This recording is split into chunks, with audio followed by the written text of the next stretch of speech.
It was the greatest, longest overland migration the world had ever seen. During the mid-19th century, nearly 400,000 settlers made the 2,000-mile journey across half a continent to the fertile valleys of Oregon and California. To get to their paradise, the pioneers were aware that they had to cross formidable mountains surrounded by an ill-defined sea of grass, brush, and sand, popularly known as the Great American Desert. And they knew that a successful 5-month journey across this desert, across any desert, depended upon one necessity: water.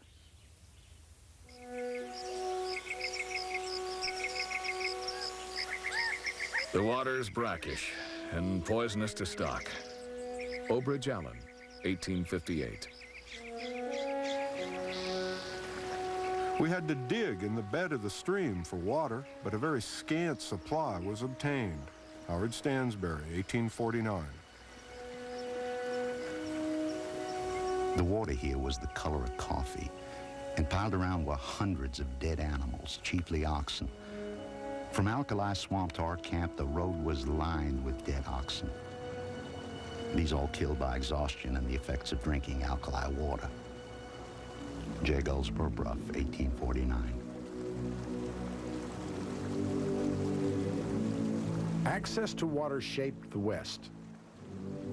And while the pioneers found that much of the so-called Great American Desert was not a desert at all, but a sea of grass, they also found their entire route to the free lands available in California and Oregon to be defined by rivers, lifelines of clean, fresh water. Most often, their journey began on the banks of one of America's great rivers, the Missouri, in staging towns like Independence. I find that the best place to fit out is at Independence. Oxen can be had at $25 per yoke. Mules and horses at $30 to $40 per head. Flour this year, $4 per barrel. George McKinstry, 1846. Immigrants were encamped in every direction for miles around the place, awaiting the time to come for their departure. James A. Pritchard, 1849. Our wagons were big and strong and had good, stout bows covered with thick white drilling. Everything was clean and fresh and new. Nancy Wilson, 1849. They set out when the spring grasses on the prairie were high enough to feed their livestock in teams. They couldn't delay because a late departure could mean being trapped in the western mountains by early winter snows. The life on the trail was probably just a daily grind of monotony and hard work, in which the objective was to move from one point to another point, usually no more than 10 to 15 miles apart. The Great Overland Trail network splintered into several trails beyond the Rockies, but most of its first 800 miles across the Great Plains clung needfully to both banks of the Platte River. The river, as 400,000 immigrants learned, was too thin to plow, too thick to drink.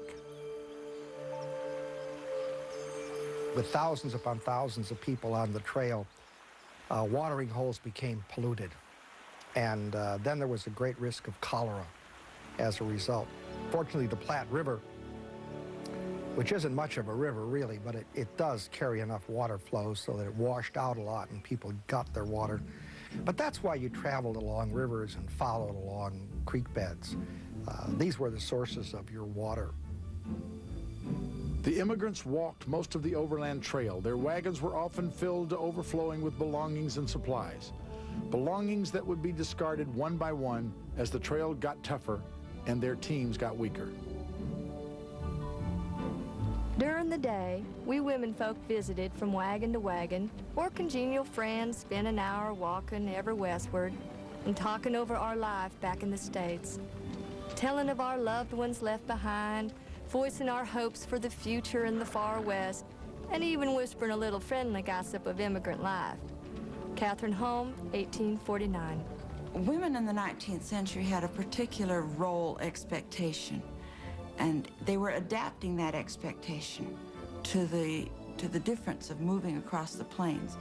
So where men were involved with the movement itself, women were still involved with feeding their families, with tending the sick, with looking after the children, with providing clothing, with providing a modicum of comfort in their homes, with giving birth, with looking after the dead. Nothing stops. I mean, the women continue and the men continue to educate their children. They educate their children in this new environment. It's a very literate society. You have to remember in the 1850s, I know it's kind of shameful to admit today, literacy in the United States was up to 98 or 99%. Virtually everybody could read and write. In the wagon, terrain was the perfect way to make a kid read. There was nothing else to do. They got tired of looking at this endless plain, and if you had books, you read.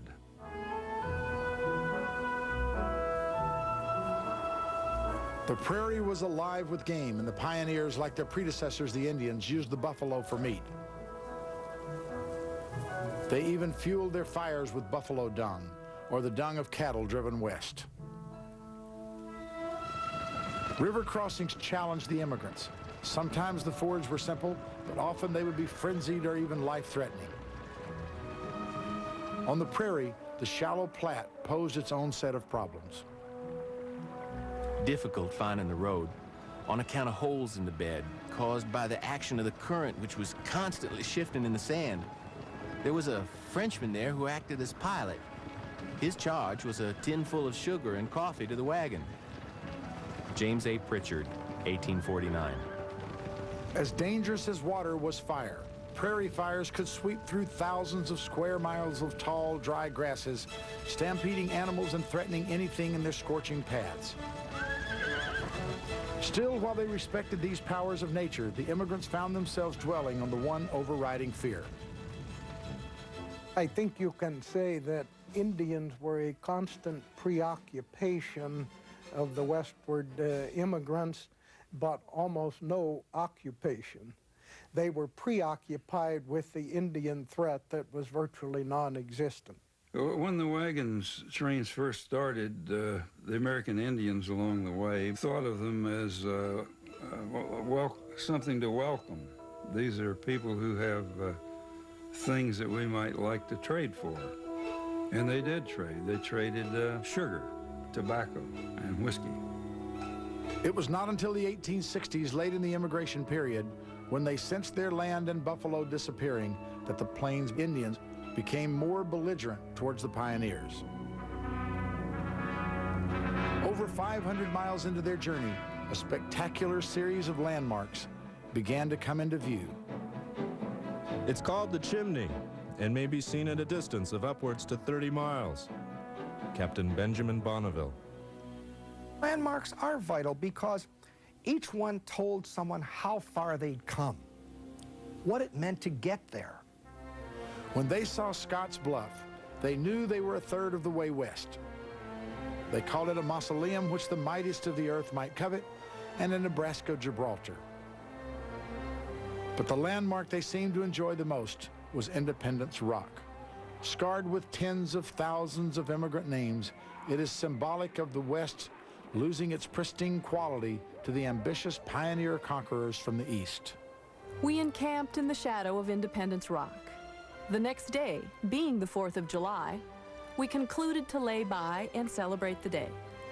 The children had no fireworks, but we all joined in singing patriotic songs and shared in a picnic lunch. Some spent considerable time carving their names on the Great Rock. Margaret M. Hecox, 1846. It's hard stone, and it takes a while to get your name in there.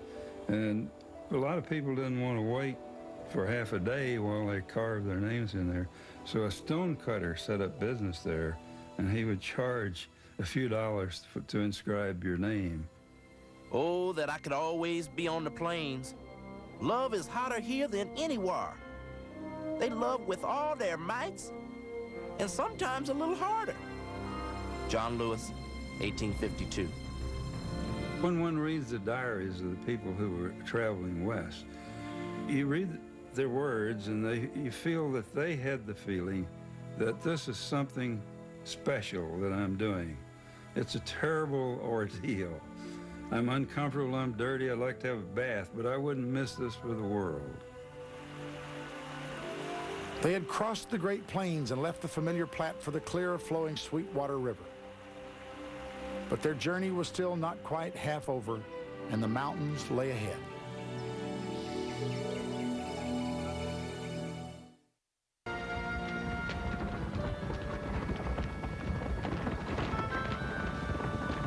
Hundreds of thousands of wagon wheels laboring up this hill in southeastern Wyoming wore a path in sandstone that is 5 feet deep. These ruts are symbolic of the way the physical terrain organized and directed the course of the overland trails. But nothing influenced the route of the great overland trails more than the need to cross the Rockies, the backbone of the continent. One of the things they look forward to the most, crossing the plain, the first view of the Rocky Mountains, which just sort of comes out like a dream. We're way off there. To the travelers, that was like seeing heaven, because we're to the great shining mountains, and the trip is half over. From north to south, the complex chain of mountain ranges known as the Rockies divide the entire North American continent. Yet every wagon on the overland trails crossed the Rockies at exactly the same spot, South Pass, a broad, long saddle of sagebrush and sand that was the only possible wagon route across the Continental Divide north of New Mexico. It was a high point of their journey, a fitting cause for rare photograph, an excellent reason for a celebration. There was about 100 wagons here, and we got the girls together and had a fiddle. And another such party was never got up, all for Oregon. John Lewis, 1852. Beyond South Pass, the trail that had been so cohesive up the Platte River to the Rockies unraveled somewhat. Multiple trails and cutoffs headed west to Oregon, Salt Lake City, and California. Along the way, stations like Fort Bridger provided some needed goods and services. I've established a small fort with a blacksmith shop and a supply of iron in the road of the immigrants. They, in coming out, are generally well supplied with money, but by the time they get there are in want of all kinds of supplies. Horses, provisions, smith work, etc. Jim Bridger, ex-mountain man. Once you got over the mountains and you got into the interior basin of the country, when you got beyond Salt Lake, you got to a real desert. And that real desert was hard to cross. Death was a frequent visitor to the wagon trains. Of every 17 pioneers to travel west on an overland trail, one would remain buried beside it. Diseases, especially cholera, were the greatest killers, but accidents also took their toll. At noon, came up to a fresh grave with stones piled on it, and a note tied on a stick informing us that it was a grave of Joel J. Hambry, age 6 years, who was killed by a wagon running over its body. James W. Nesmith, 1843. If someone came down with an illness along the trail, the family might have to stop and wait. And if someone was unlikely to get well, I mean, in a sense, you prayed for death, because if they weren't going to get well and they didn't die, it delayed you on the trip and your whole expedition was in danger.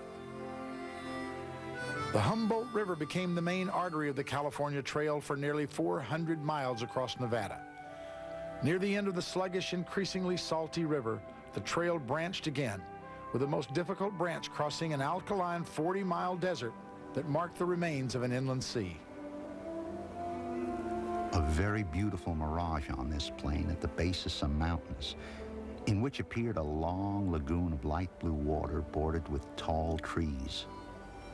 Oxen had stampeded for it, hoping to quench their burning thirst, and left their swelled-up carcasses over the plain in that direction as far as we could discern them. J. Goldsboro Bruff, 1849. Beyond the desert rose the Sierra Nevada, with the gold fields of California on their other side. In 1849 alone, over 22,000 seekers crowded this California branch of the Overland Trail Network. Others took the more northerly route. Their goal was Oregon City in the Willamette Valley, their river lifeline became the broad, swift Snake. The next day, we arrived at the crossing of the Snake River.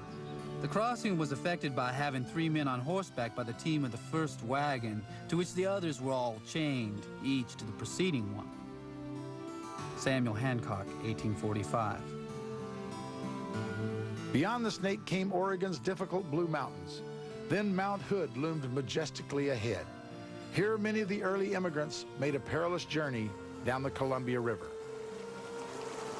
The water being white with foam among ugly black rocks and boiling into 1,000 whirlpools. The boat passed with great rapidity through 2 miles of broken water. We ran some wild-looking rapids, being the last on the river, which below was tranquil and smooth, a broad, magnificent stream. John C. Fremont, 1843. Once Samuel K. Barlow chopped this toll road across the forested slopes of Mount Hood in 1846.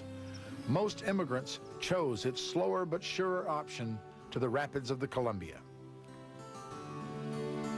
Finally, they came to Oregon City in the Willamette Valley as they had been promised 2,000 miles and 5 months earlier. Here, husband traded 2 yoke of oxen for a half a section of land with 1/2 acre planted to potatoes and a small log cabin and lean-to with no windows. This is the journey's end. Amelia Stewart, 1853. The Oregon Trail and its branches weren't the only overland routes to the west. Another trail system lay to the south. Its first 900 miles led from Missouri to a city that by the 1820s was over 200 years old, a northern outpost of New Spain known as Santa Fe. The interesting thing about the Santa Fe Trail is that it was a commercial road followed largely by Yankee merchants out of Missouri.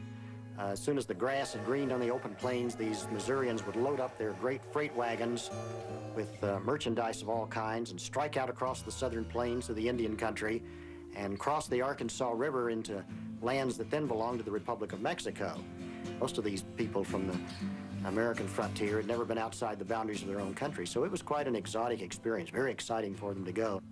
The trade wagons on the Santa Fe Trail were different than those of the immigrants.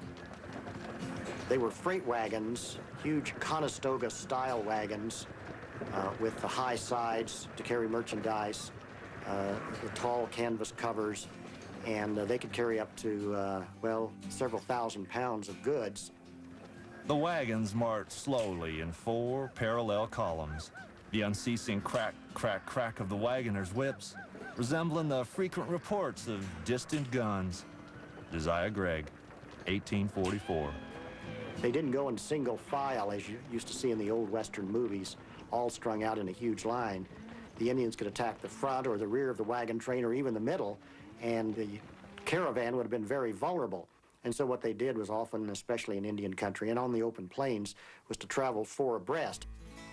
In the early decades of the Santa Fe Trail, the United States government's extensive fort system wasn't yet in place to protect the merchants from very real Indian dangers.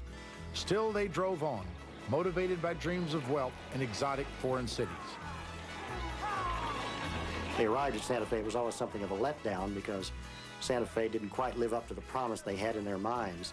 They expected to see great white stone palaces and bubbling fountains and grill work with beautiful women wrapped in mantillas hiding behind the grill. And they got to Santa Fe, and here was this dumpy little mud town with dirt streets.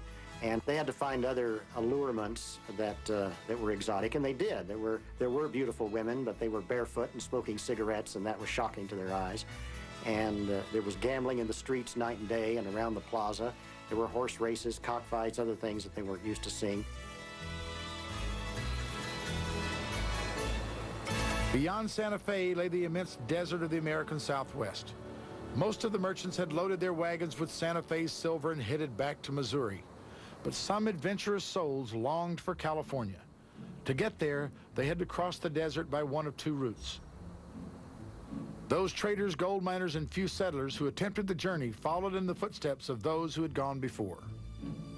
The Spanish had been there for 150 years. There was a trail that led from San Gabriel Mission outside of Los Angeles all the way across to Tucson and across the southern desert. One of the big jokes about the Santa Fe Trail is, from the ethnocentric point of view, the Americans opened the Santa Fe Trail. Mexicans think that's a scream. They knew where it was all the time. The fact that the Southwest had been explored didn't diminish its dangers, but the United States government couldn't establish its string of forts along the route until it had invaded and annexed New Mexico in 1846. You knew if you could make it to the next fort, you would have some protection, you could get a good night's sleep, you could rest up, and you might even be fortunate enough that a military patrol would be assigned to accompany your wagon train for part of the next leg of the trip. The forts and the cavalry were of no help to Olive Oatman's family. Attempting to cross Arizona alone in 1851, they were attacked and massacred by Yavapai Indians. The Indians killed the parents and 4 children, but captured Olive and her younger sister. The sister died while with the Indians, but Olive lived as their slave for 5 years. Finally, she was traded for horses, food, and blankets. They pricked the skin in small, regular rows on our chins with a very sharp stick until they bled freely. They then dipped these same sticks in the powder of a blue stone and pricked this fine powder into the lacerated parts of the face. They told us that this could never be taken from the face and that they could claim us in whatever tribe they might find us. Olive Oatman. The blood flowed freely from both sides in the Southwest as well as on the southern plains, and the fighting between guerrilla natives and their fair-skinned invaders didn't stop until the 1880s. By the latter 1850s and especially into the 1860s, the Indian danger was acute, and you had wagon train massacres throughout the 1860s, which was the height of the Indian wars in the southern plains. And by the late 60s, the Indian danger was receding. Most of the tribes had been defeated. By the early 70s, there was practically no Indian danger on the Santa Fe Trail. The West was being tamed, and in 1880, technology in the form of the Santa Fe Railroad replaced forever the need for the great freight caravans of the Santa Fe Trail. They called themselves the Saints and intended to carve their own earthly Zion out of the American wilderness.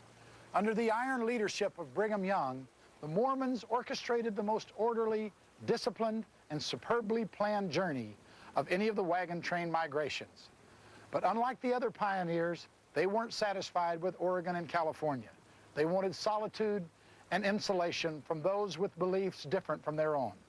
They found it in the natural fortress of Utah's Salt Lake Valley. The initial expedition to Salt Lake was an act of great courage. Can you imagine what it was like to come across 1,000 miles and then settle down? Think of Salt Lake City with not a house. Think of Salt Lake City with nothing but grasshoppers and locusts and beetles. And that's where they decide they're going to turn that awful wilderness into a Garden of Eden. In 1830, a mere 17 years before that initial Mormon expedition, a young New Englander named Joseph Smith published a volume called the Book of Mormon and created the Church of Jesus Christ of Latter-day Saints. Smith claimed to have had a vision of an angel who presented him with a set of inscribed gold plates. He also claimed to have miraculously translated those plates as the Book of Mormon. The new religious sect flourished, but everywhere the Mormons tried to establish their communal societies, they were persecuted. The Mormons must be treated as enemies and exterminated or driven from the state. Lilburn Boggs, Governor of Missouri, 1838. They practiced polygamy, believed in the unity of church and state, and shared their earnings, and they were hated for it. In 1844, they moved on to found the city of Nauvoo, Illinois. This would be their Zion. They even created a private army of 4,000 with Joseph Smith as its leader. It was too much. Smith and his brothers were imprisoned on treason charges. Then the mob broke in. The prophet of Mormonism, Joseph Smith, was murdered with his brother, Hiram, in Carthage jail, not far from Nauvoo. At that point, the Mormons knew that the persecution would not stop, that they would soon have to depart. With Smith's death, the Mormons embraced a new leader, a former carpenter named Brigham Young. During the winter of 1845 and 46, Nauvoo became a city getting ready to move. Rumors spread that efforts would be made to stop the Mormon leaders from going west. There were rumors that maybe federal soldiers would even come. The Mississippi River froze late in February, and some of the Mormon wagons were able to cross over on the ice. 400 miles to the west of Nauvoo, several thousand saints hastily constructed a temporary settlement called Winter Quarters, witnessed the deaths by cholera and other diseases of 600 of their fellow travelers, and waited for the prairie to green with spring. The Mormons traveled like no other group. You put people down on the frontier, the power of the frontier disperses them. Everybody goes his own way to make his own living. The Mormons were a community. The religion forced them in. Brigham Young organized them like a military campaign. Never allow your courage to fail you. Man's greatest works have been done by men of patience, perseverance, and the determined will which would acknowledge no defeat. Brigham Young. In April of 1847, Young led an advance party of 148 Mormons west towards an area described in the writings of Army explorer John C. Fremont. The extremely remote, inhospitable area was the Salt Lake Valley. When the original Mormon pioneers first came into Great Salt Lake Valley, they noticed dry land. They noticed grass as high as a horse's belly along the stream beds. What they saw and appreciated the most were somewhere near 7 streams coming out of the mountains that flowed down to what they named the Jordan River, that then flowed into the Utah's equivalent of the Dead Sea, the Great Salt Lake. Young knew that the Wasatch Mountains could serve as a mighty protective barrier to the east. He also knew that the plentiful water they held was the key necessity for any settlement plans in the arid environment. They started immediately to dam up a stream and put water on the land because the land was too hard to plow. They broke plows trying to break the land. In time, the first pioneers' efforts would develop into an irrigation system that would turn their desert Eden into a garden. Although they rolled into another difficult winter, the Mormons in the Salt Lake Valley established the framework of a permanent community. Through missionary efforts, they encouraged other American and European Mormons to join them. From 1847 to 1869, 70,000 saints would follow the Mormon Trail west. They improved the trail. They built bridges. They built embankments that wagons could go down and up so that those who followed after could do it easier. Mormon companies marched towards their Zion in carefully grouped, orderly, and manageable units. They followed the trunk of the Oregon Trail, but tried to keep themselves isolated on the north side of the Platte River. The trek west was not just a move to another place. It was a religious pilgrimage. The Mormon people felt that biblically Zion would be established in the tops of the mountains, and they felt like they were going in fulfillment of prophecy. Brigham Young, for many of the Mormon pioneers, was like Moses, leading the children of Israel into the wilderness. Young envisioned a great autonomous Mormon state named Deseret and called upon Mormons to come west any way they could. Although the church bought wagons and teams to bring its faithful to the Salt Lake Valley, during a lean period, it could provide only hand-pulled carts. Let them come on foot with handcarts or wheelbarrows. Let them gird up their loins and walk through, and nothing shall hinder or stay them. Brigham Young. 3,000 Mormons from Europe crossed to Salt Lake that way, but one expedition met with disastrous misfortune. 2 of those companies, the Martin and Willie Handcart companies, were trapped in the winter snows. And before it was all over, some 200 of the Mormon handcart pioneers had died in the Wyoming blizzards. We arrived in Salt Lake City 11th of December 1856. My mother was dead in the wagon. Brother Brigham Young and a doctor came. When Brother Young saw our condition, our feet frozen and our mother dead, tears rolled down his cheeks. The doctor amputated my toes using a saw and a butcher knife. Brigham Young promised me I would not have to have any more of my feet cut off. Mary Goebel Pay recounting her ordeal as a 13-year-old.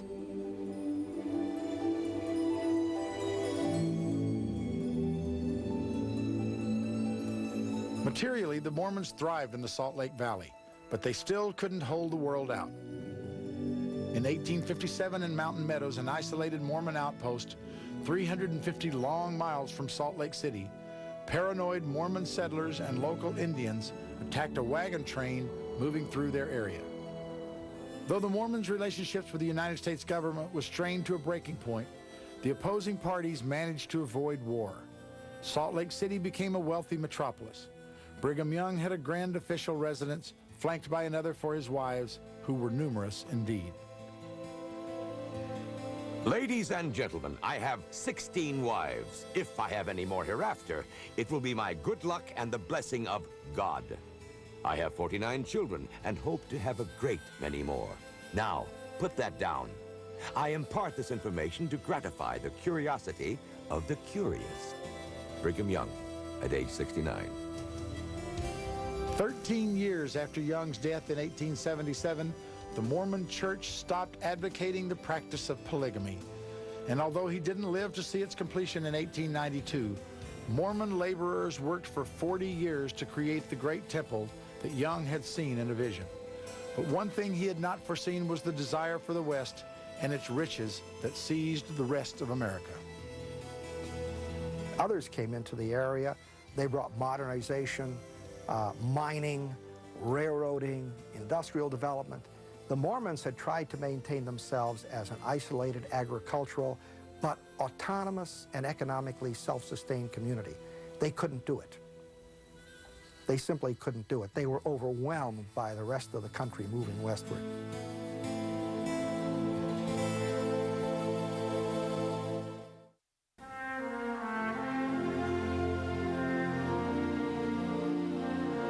In the entire history of the westward migration, one story stands alone in terms of drama, notoriety, and horror. This is the story of the Donner Party. American farmers, simple immigrants, people on their way west looking for a better life, people who otherwise would be normal men and women, not courageous frontiersmen, but just ordinary people, were suddenly thrust into a situation beyond anything they could ever have anticipated. Their journey started typically enough in the spring of 1846 with a trek across the plains by way of the Great Platte River Road. They got as far as Fort Laramie. Fort Laramie was a major turning point on the trail. There they encountered leaflets that were being distributed by a man named Lansford Hastings that said he'd found a new and shorter route to California. And he told people to join with him at Fort Bridger. This was a crucial turning point in their lives, although they certainly weren't aware of it. They turned off the trail, went about 100 miles to Bridger's Fort, but Hastings left earlier with another party, and he simply left instructions for people to follow him on the way west. To lead them through the virtually uncharted mountains, the party, now over 80 strong, had elected Illinois farmer George Donner as their captain.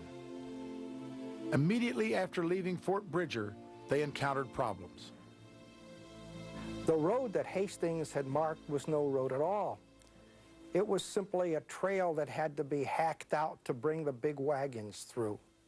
At one point, they were traveling less than 1 mile a day. They cut their way through what is called Immigration Canyon. And Immigration Canyon, incidentally, is the route that was eventually followed by the Mormons because of the hard work that had been done by the Donner Party on their way west. Having hacked their way through Immigration Canyon, they finally came to Salt Lake. By this time, they were already running behind in terms of the weather. They had no conception of what a real desert was. Their version of a desert was simply a grassy plain. We see the Great Salt Lake area as something easy to cross. We cross it in an automobile on a paved road, and we think nothing of it. What we don't realize is that under much of that Salton area is water. The Donner Party fought the intense white heat and salty slush 6 days in late August and early September. As they came to the end of that desert area, tensions ran very high among the members of the party. James Reed, a wealthy Illinois neighbor of George Donner, and his brother Jacob Donner, killed another member of the party in an argument and was banished from the group.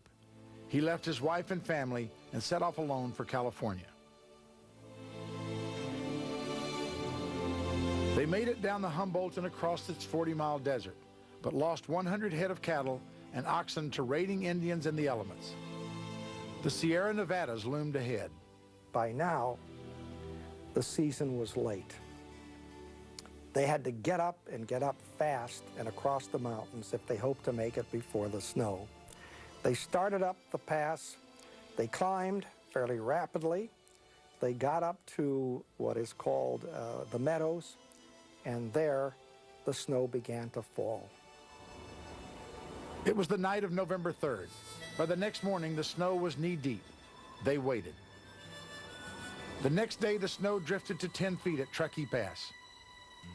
Scattered for miles along the Truckee River, they made shelters wherever and however they could. The party grew desperate. Food was short. Decision was made to try to crack through the mountains. One attempt was made and failed, and then it was decided that another attempt be made. A bachelor named Stanton had left the group before the snows, made all the way to Sutter's Fort in California, and returned with supplies for his trapped fellows. He encouraged them to follow him through the snows and try for Sutter's Fort. On the trek, his brave, selfless acts brought death to Stanton and his 2 Indian companions. Although they didn't eat Stanton, they turned on the Indians and ate human flesh. It is this aspect of the Donner Party, it is this aspect of the Donner experience that has riveted, simply riveted, the American Western history narrative in a way that no other experience could have challenged the American imagination. Back in the cabins and tents, the situation went from bad to worst. Little Patty Reed clung to her doll for comfort throughout the entire ordeal.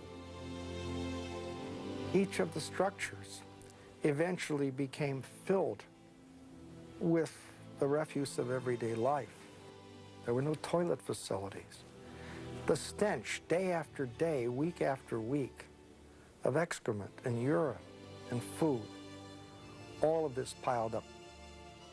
People had been reduced to eating hides. They had eventually been reduced to eating their own dead. James Reed, banished in the desert, had also reached California. He returned for his family and the others with another rescue party.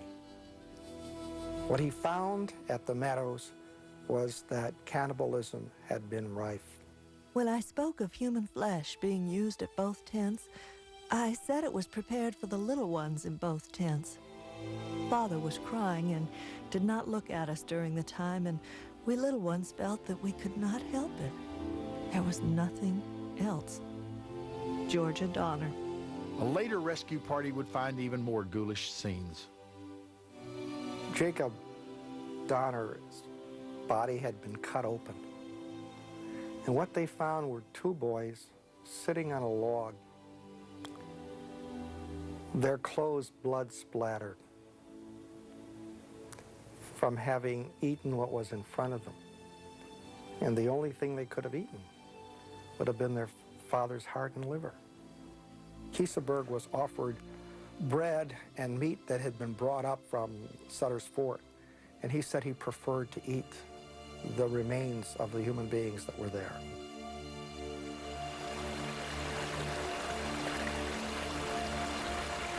When their disastrous ordeal finally ended, 47 of the original 87 members of the Donner Party, including all of the Reed family, had survived to finally reach Sutter's Fort and the golden land of California. It's the kind of thing where if you read it or you see it, you cannot detach yourself from it. The gnawing question that anyone who reads about the Donner Party has to ask is, what would I have done?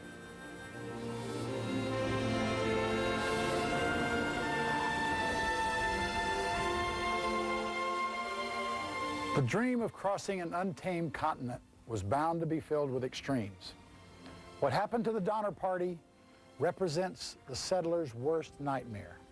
But in spite of that tragedy, the idea of Western migration remained the most grand and worthy dream of a nation of dreamers. However, once the countryside was settled, the vision of crossing a virgin land was over forever.